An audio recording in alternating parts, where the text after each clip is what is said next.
everybody, and thank you for hosting me. There have been very eminent speakers, and every time I come to an event organized by Anurag and his team, I always go back quite knowledgeable. Today I ended up meeting my mentor, Mr. Kiran Karnik, so it's always a great pleasure because all BW events are full of depth and knowledge. My book, Subtle Shifts of Radical Change, I just wanted to give a couple of lines of context as to how I started to write that, what it's about, and then we'll do a fireside chat on some of the key themes in the book.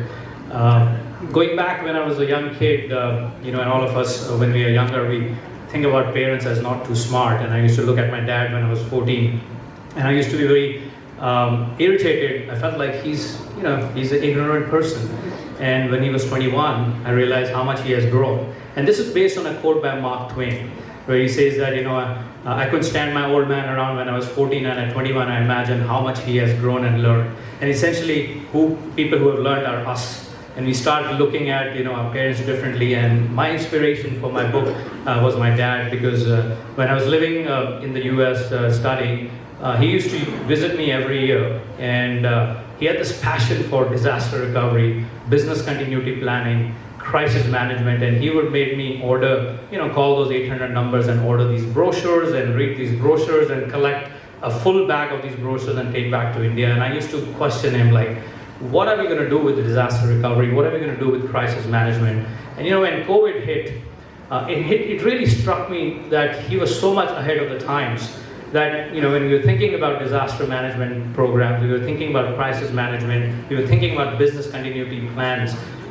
They're still, in, I would say, a very early inception stage worldwide.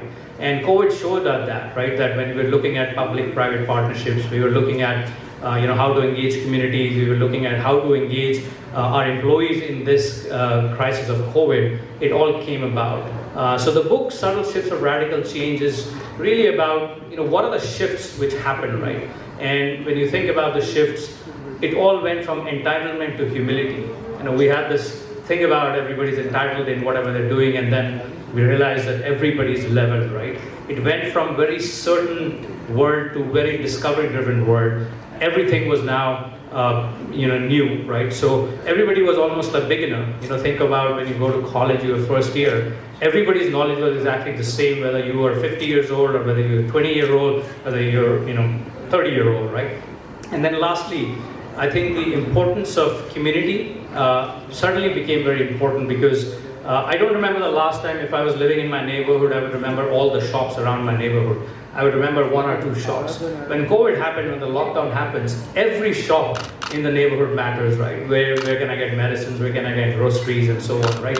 So my process of writing this book just started from pure human experiences as I was getting on Zoom calls to talk about issues or hearing other people talk about it. And it was just something I wanted to document. So it is by no matter a big research-driven depth book, but it's a very practical, experience-driven insights which I picked up, from talking to a lot of people, from learning from my own journey during the lockdown and as we are seeing post-lockdown. So in our fireside chat, we'll talk about how it's shaped to be a leader in this post-COVID world, and I think the post-COVID world is always going to be a moving target, as we are seeing now in China and other parts of the world. What does it mean to be, from a personal perspective as an employee or as a human being? What does it mean for us, right? We are seeing this whole great resignation movement now, and we're seeing a lot of people coming back to work, but a lot of them have lost the productivity element which was there. So we'll get into the fireside chat. So I invite my colleague Nikhil Arora to join me, and we'll run through some themes of the book. Thank you.